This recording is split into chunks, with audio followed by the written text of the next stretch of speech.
Dear students, आज मैं आपके लिए इंग्लिश ग्रामर का टॉपिक जो है एक्टिव वॉइस और पैसिव वॉइस वो लेकर आ रहा हूँ। तो आपको एक्टिव वॉइस और पैसिव वॉइस ये जितने भी अपन 2-3 पार्ट में पढ़ेंगे इसको, लेकिन जब कंप्लीट पढ़ लेंगे तो आपको ये आने लग जाएगा एक्टिव वॉइस और पैसिव वॉइस।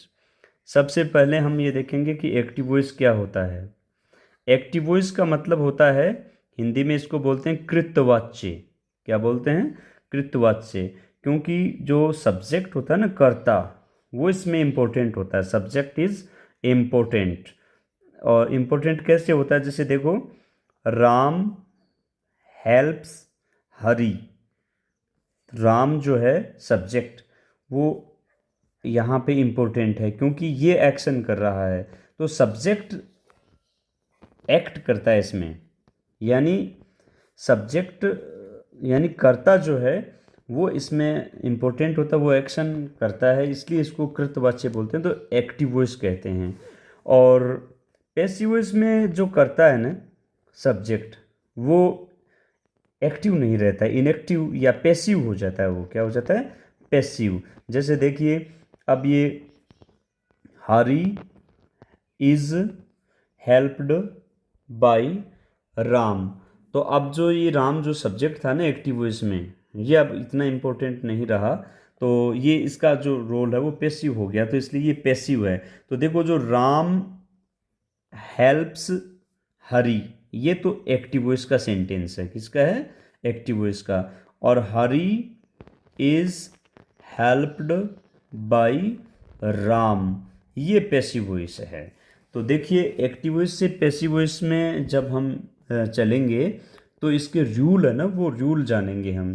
तो देखिए, सबसे पहले तो हमारा ये काम रहता है, जब हम एक्टिव वॉइस से पैसिव वॉइस बनाते हैं तो हम उस सेंटेंस के टाइप को पहचानते हैं कि वो सेंटेंस असरेटिव है, या वो इंटरोगेटिव है, या वो फिर इम्पेरेटिव है।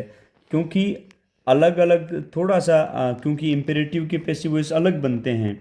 इम्पेरेटिव के पैसिव जैसे मान लीजिए लेट से शुरू होने वाले बनते हैं, और बाकी जो इंट्रोगेटिव में पहले हेल्पिंग वर्ब या डब्ल्यू एच वर्ड को रखते हैं। असरेटिव में पहले वही ऑब्जेक्ट को सब्जेक्ट बनाकर फिर हेल्पिंग वर्ब वगैरह या पास्ट पार्टिसिपल फॉर्म लगा के उसके बाद में बाई प्लस एजेंट करके बनते हैं। तो एक्टिव वॉइस से पैसिव वॉइस बनाते समय सबसे पहला काम हमारा है सेंटेंस के टाइप को पहचानना कि वो असरेटिव है या इंट्रोगेटिव है या इम्पेरेटिव है। तो असरेटिव सेंटेंस के अपन पैसिव वॉइस देखेंगे आज। किसके देखेंगे? असरेटिव सेंटेंस के पैसिव वॉइस बनाना। असरेटिव सेंटेंस के पैसिव वॉइस बनाना।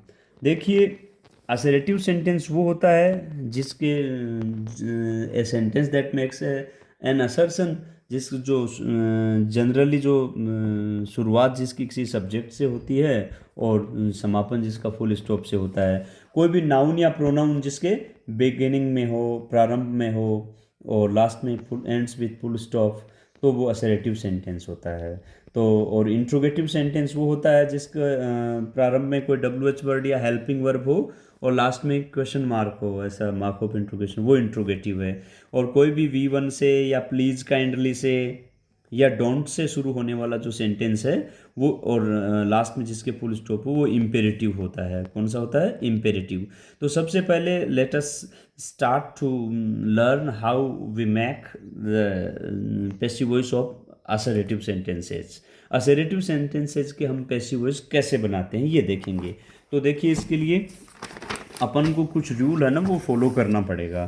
तो जनरल जो रूल हैं वो क्या हैं? देखिए, general rules of changing the sentences from active voice into passive voice. तो सबसे पहला काम है ऑब्जेक्ट को सब्जेक्ट के स्थान पे रखना। ऑब्जेक्ट को सब्जेक्ट बना देना, या ऑब्जेक्ट के अब देखिए, ऑब्जेक्ट को सब्जेक्ट बनाने का मतलब क्या है? देखिए, जैसे देखो, आई किल्ड, सॉरी, जैसे मान लीजिए ही कट्स ए ट्री। ठीक है, ये पेड़ काटना भी थोड़ा ठीक नहीं है, ये अच्छी चीज़ नहीं है। तो एक अच्छा सा सेंटेंस लेते हैं, जैसे राम हेल्प्स मी। राम मेरी हेल्प करता है, इसको लेते हैं देखिए, क्योंकि ये दोनों सेंटेंस शुरू में नॉन जो वोलेंस वाले हैं, तो ये अच्छा है, राम हेल्प्स मी। तो इसमें देखिए आप सबसे पहले ये है ऑब्जेक्ट। अच्छा, ऑब्जेक्ट पहचानने का देखो सबसे अच्छा तरीका क्या है, जो वर्ब होती है ना सेंटेंस में, मेन वर्ब, उसमें आप वोट का क्वेश्चन करें या हुम का क्वेश्चन करें। इन दोनों से पहले तो वोट से करें, वोट से रिप्लाई आएगा वो ऑब्जेक्ट होगा, या वोट से क्वेश्चन नहीं बनता तो हुम से करेंगे, किसको, क्या या किसको। जैसे देखो, राम अंग्रेजी बोलता है या राम स्पीक्स इंग्लिश, देखो आप, राम स्पीक्स इंग्लिश। अब इसमें देखो वोट स्पीक्स क्या बोलता है, तो रिप्लाई क्या आया, इंग्लिश, इसका मतलब ये ऑब्जेक्ट है इसमें। जैसे देखो, प्ले आई प्ले फुटबॉल, मैं फुटबॉल खेलता हूँ, तो वोट प्ले, क्या खेलता हूँ, फुटबॉल, तो ये ऑब्जेक्ट है, ठीक है ना। जैसे देखो, दे राइट ए लेटर, वे लेटर लिखते हैं, वोट राइट क्या लिखते हैं, लेटर, तो ये ऑब्जेक्ट है। तो देखो जनरली हमें वोट का क्वेश्चन करेंगे वर्ब में, तो जो रिप्लाई आएगा वो ऑब्जेक्ट होगा। अब कई बार वोट से पर्सन बनता नहीं है तो हुम से करेंगे। जैसे देखो, ही हेल्प्ड मी, उसने मेरी मदद की, हुम डिड ही हेल्प, किसकी मदद की उसने, मेरी, तो ये ऑब्जेक्ट हुआ, क्या हुआ, ऑब्जेक्ट हुआ। तो ऑब्जेक्ट दरअसल में वोट या हुम से जो रिप्लाई आएगा वो ऑब्जेक्ट होगा। इन दोनों से अगर पर्सन नहीं बन रहा है तो इसका मतलब उसमें ऑब्जेक्ट नहीं है। जैसे देखो, आई एम लाफिंग, ठीक है, या सी इज रनिंग। अब इनमें देखो, या आई प्ले, इनमें देखिए वोट से और होम से दोनों से क्वेश्चन नहीं बन रहा है। वोट लाफिंग कोई रिप्लाई नहीं आएगा, होम लाफिंग कोई रिप्लाई नहीं आएगा, और जैसे वोट प्ले कोई रिप्लाई नहीं है। तो वोट और होम से अगर प्रश्न नहीं बनता तो इसका मतलब उसमें ऑब्जेक्ट है ही नहीं, ऑब्जेक्ट नहीं है, ऑब्जेक्ट अब्सेंट है। तो आप ये, और ऑब्जेक्ट अगर नहीं है तो फिर वो जो है वो इंट्रांजिटिव वर्ब वाला सेंटेंस होगा। ट्रांजिटिव वर्ब यानी ऑब्जेक्ट होगा ना तो ही पैसिव वॉइस बनेगा, अन्यथा तो पैसिव वॉइस बनेगा ही नहीं। देखो, ट्रांजिटिव वर्ब किसको बोलते हैं, ट्रांजिटिव वर्ब बोलते हैं सकर्मक क्रिया को जो अपने साथ ऑब्जेक्ट लेती हो, और इंट्रांजिटिव जो अपने साथ ऑब्जेक्ट नहीं लेती हो। तो इंट्रांजिटिव वर्ब का पैसिव वॉइस नहीं बनेगा, क्योंकि हम सबसे पहले पैसिव वॉइस में जो ऑब्जेक्ट से क्या बनाते हैं, सब्जेक्ट बनाते हैं। तो ऑब्जेक्ट ही नहीं है तो फिर पैसिव वॉइस नहीं बन सकता। तो पैसिव वॉइस बनाने का पहला रूल है ऑब्जेक्ट से सब्जेक्ट बनाना। तो देखिए, ऑब्जेक्ट से सब्जेक्ट क्या क्या बन सकता है, देखो मैं बता रहा हूँ आपको, ये सब्जेक्ट और ये ऑब्जेक्ट। तो अगर आई सब्जेक्ट है तो उसका ऑब्जेक्ट मी होता है, वी उसका अस होता है, ही इसका हिम होता है, सी इसका हर होता है, यू का यू ही रहता है, इट का इट ही रहता है, दे का देम हो जाता है। ये सब्जेक्ट से ऑब्जेक्ट बनाना है। देखो, ये आई और वी फर्स्ट पर्सन है, स्पीकर, इनका ऑब्जेक्ट मी होता है, और आई वी का अस होता है। बाकी ये देखो, यू सेकंड पर्सन है, इसका यू ही रहता है, ही सी इट दे, इनका ये देखो, ही का हिम, सी का हर, इट का इट ही रहता है, दे का देम हो जाता है, ये ऑब्जेक्ट होता है। अब देखिए, अब आई वी दे ही और सी, ये तो कहीं पर भी हो, ये तो सब्जेक्ट ही होंगे। अब प्रॉब्लम ये है कि यू का यू ही, इट का इट ही, और कोई नेम है तो नेम का नेम ही।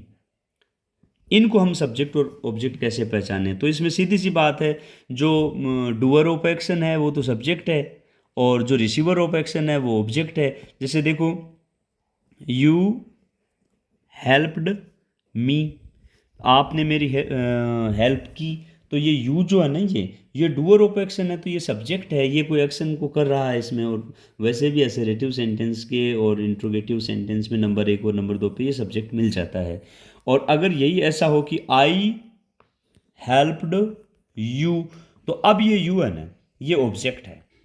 तो यहाँ तो यू सब्जेक्ट है और यहाँ यू ऑब्जेक्ट है। तो यू में, इट में और नेम में आप पोजीशन देख लेना कि वो शब्द कहाँ है सेंटेंस में और उसका रोल क्या है, वो रिसीवर है एक्शन का या परफॉर्मर है, यानी एक्शन को करने वाला है, या एक्शन का जो वो रिसीवर है। तो जो अगर वो डूअर ऑफ एन एक्शन है तो वो सब्जेक्ट है।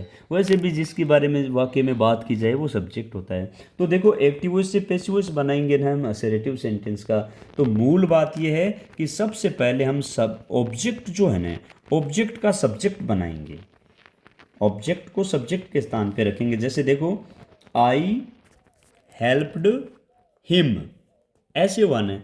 तो अब सबसे पहला काम है ऑब्जेक्ट का सब्जेक्ट बनाना। तो ऑब्जेक्ट हिम है, क्योंकि ये देखिए कि होम डिड आई हेल्प, तो मैंने किसकी मदद की, तो हिम आया ना रिप्लाई, तो ये ही ऑब्जेक्ट है। अब ये एक्टिव वॉइस में है वाक्य, किस में है, एक्टिव वॉइस में। हमें इसको किस में बदलना है, पैसिव वॉइस में। तो सबसे पहले अपन क्या करेंगे, ऑब्जेक्ट का क्या बनाएंगे, सब्जेक्ट। ऑब्जेक्ट क्या है, हिम, और हिम आप ये देख लीजिए, हिम ऑब्जेक्ट होता है तो इसका सब्जेक्ट क्या बनता है, ही। तो अपन ने ये ही लिखा। अब ये ही में एच कैपिटल है क्योंकि यहाँ से वाक्य की शुरुआत है। तो ये नंबर 1 पे हम क्या करते हैं, ऑब्जेक्ट का सब्जेक्ट बनाते हैं। जैसे देखिए, दे दे टॉट इंग्लिश, उन्होंने इंग्लिश पढ़ाया। तो देखिए इसमें ऑब्जेक्ट ढूंढेंगे, तो ऑब्जेक्ट के लिए मैंने आपको बताया ना कि सबसे पहले वाट का पर्सन कर लो। वाट से अगर पर्सन फॉर्म ही नहीं हो तो फिर आप होम का कर लो। किसका कर लो, होम का। और होम से और वाट से दोनों से नहीं है तो आप ये मान लेना कि वहाँ ऑब्जेक्ट नहीं है और उसका पैसिव वॉइस नहीं बन सकता, क्योंकि वो इंट्रांजिटिव वर्ब है। फिर वो ट्रांजिटिव नहीं है क्योंकि उसके साथ ऑब्जेक्ट है ही नहीं।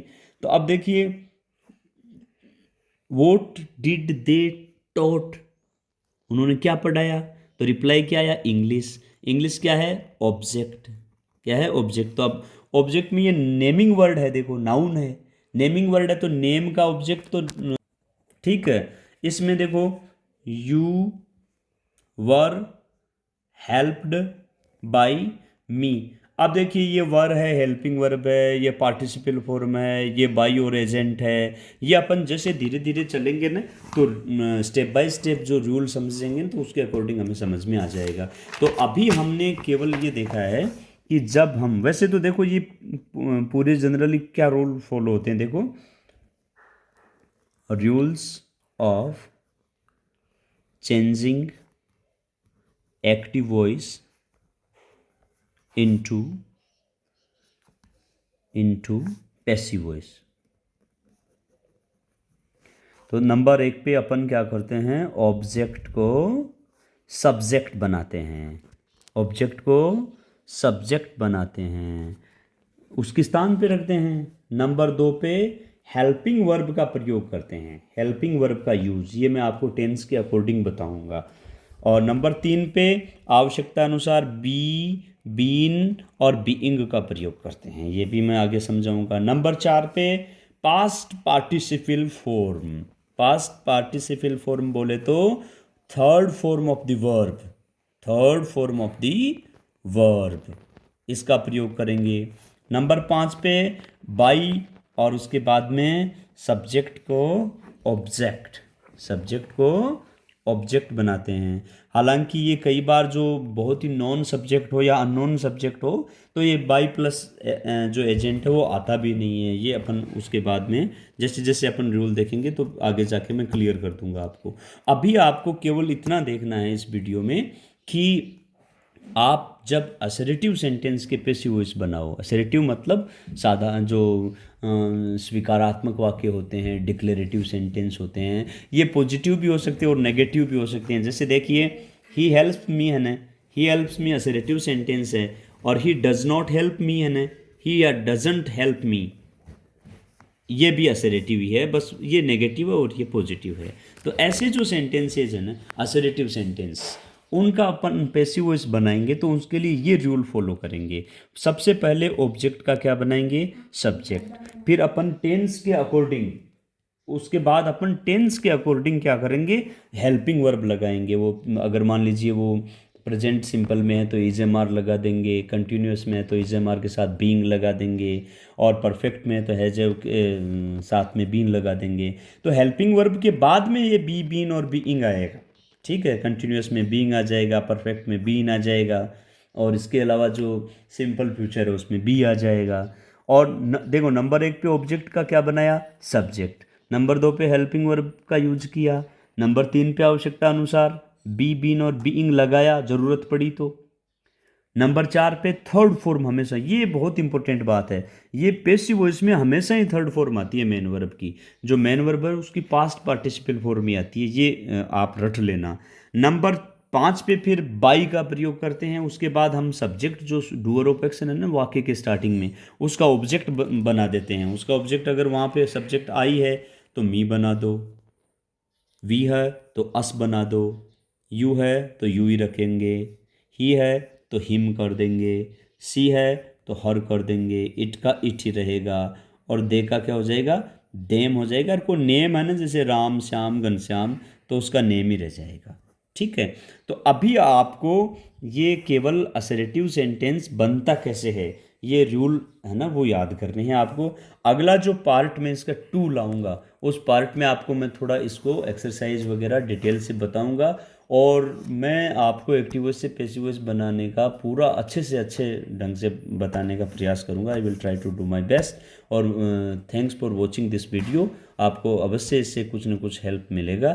Thanks a lot for watching this video.